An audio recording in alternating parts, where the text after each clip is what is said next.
Yes, and we are here. We're Hello. back with Binibining Pilipinas International 2026.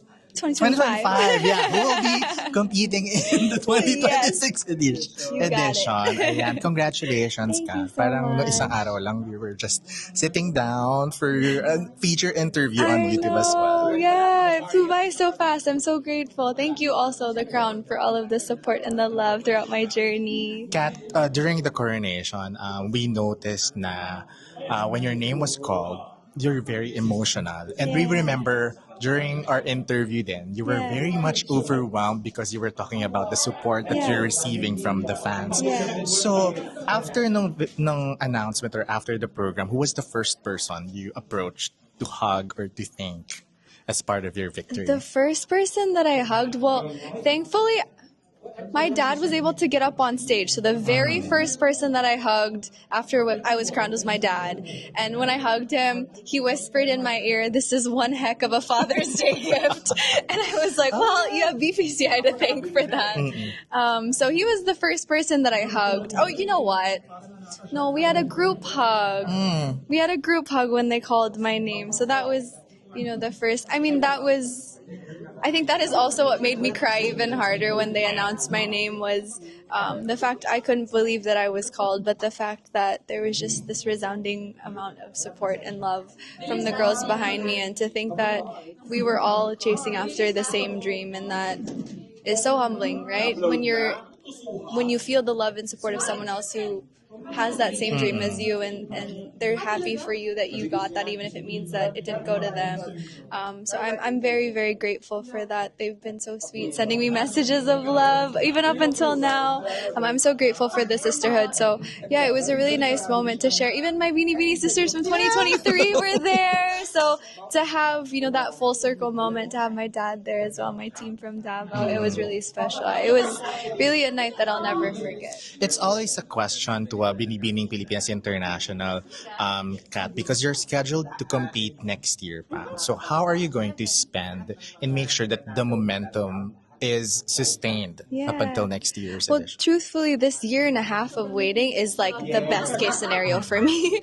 I am a planner through and through. I love having as much time as possible to figure out how I can really make sure that I am presenting myself in the best way. So, truthfully speaking, obviously, I don't want to start too early when it comes to like outfits or evening gowns, because styles and trends change. I also, want to make sure that I am as fully immersed in their culture as I possibly can be, to find a good mix of Philippine culture as well and Japanese culture.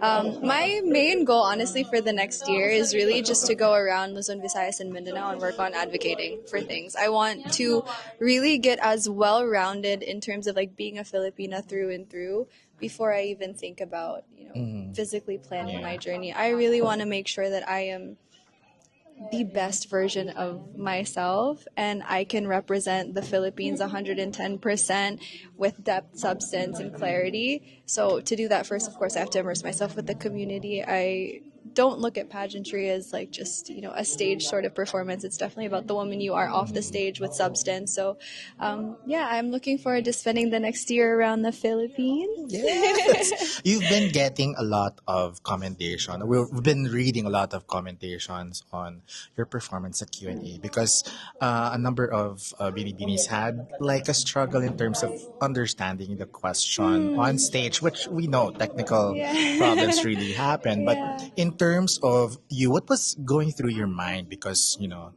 some of your sisters had a difficulty in understanding or hearing the question. What was going through your mind? Because you were the last person I to. was the last person to be called, so I mean, props to the other 13 ladies, because they really gave me a run for my money, and I felt the pressure of, oh gosh, I have to deliver.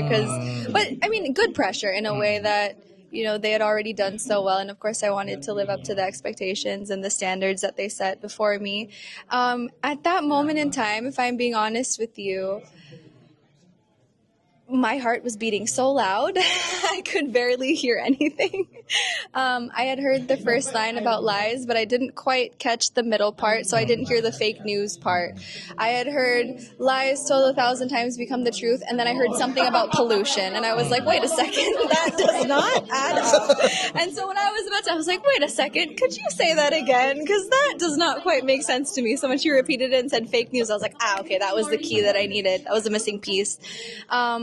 Truthfully, there was nothing going through my mind in terms of like something I had prepared beforehand. It was really just me speaking from the heart. I am really not one to go out of my way to use flowery words or look for the longest word out there or super deep vocabulary. For me, it's more so about just conveying the message that I believe in or sharing any slice of wisdom that I can. And that just happened to be what came out of my heart and my mind at that point in time. I just remembered I muttered a silent prayer. I was saying, this actually came from Mom Mitch. She was saying that genius is just, what did she say? I forgot the exact wording, but like a moment of genius is just divine intermission, something like that.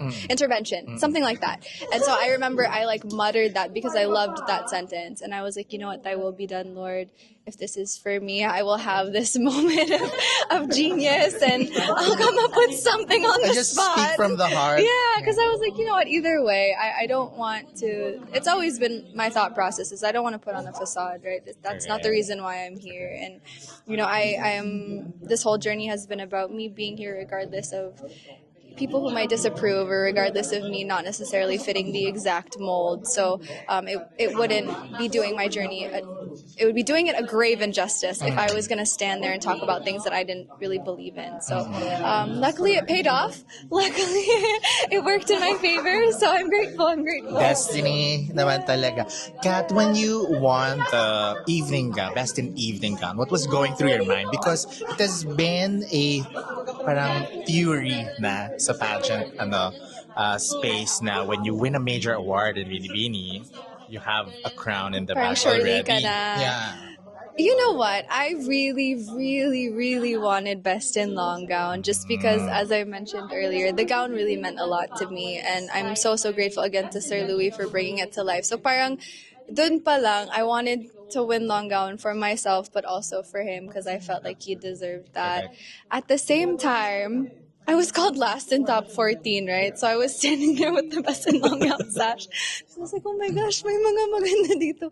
Is this the first time in history na naka-best in long gown hindi makapasok sa top 14? I was like, pwede ba yun? Oh my gosh. So, it's so surreal. I never thought that I would get a major award like that. I was praying, of course, to at least get something, right? I didn't care what it was. I just wanted one award. So to get Binibining Duncan and to get best in long gown, that is more than I could have asked for. So I'm very grateful. It's such an honor. And I hope I'm able to live up to the expectations in long gown eventually in Japan. Stay tuned.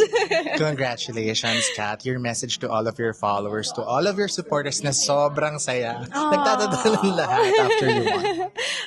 Salamat jud kaayo sa tanan-tanan. Of course, thank you. I would not be here if it wasn't for you guys. You guys quite literally are the most enthusiastic, loving human beings on this earth. You guys never fail to send me multiple messages throughout the day, checking in on me, asking me how you guys can help, how you guys can support, encouraging me even when I'm sick or having a rough day. It has truly made this experience all the more worthwhile, knowing that I have people rallying behind me and people that believe in me. And of course, this experience and this journey going forward is not just for myself, but is also for all of you. So I hope to make all of you guys very proud. Yay! 2026. Yes, Here we go. we'll see. Japan tayo. Congratulations. Thank you again. So nice to see you. Yeah.